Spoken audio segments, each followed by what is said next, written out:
How to add scroll effect onto your Wix website. So from the homepage of Wix here, I've just clicked on Edit Site, which has taken me to the Wix website editor. Now from within the Wix website editor, I will just simply add a new section here. So I'll just search for strip. You can repeat the same process for any of your strips here, but I will just do classic strips and I will add this one right here.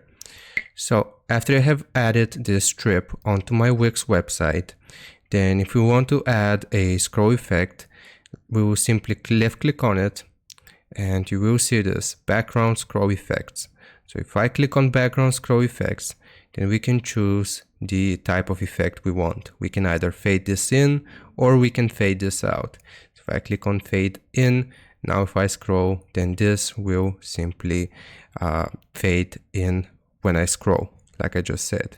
Now you can do this for any section here or any strip. You can just click on the background scroll effect and you can choose it right here. So I hope this helps you out. Leave a like and sub, and I'll see you next time.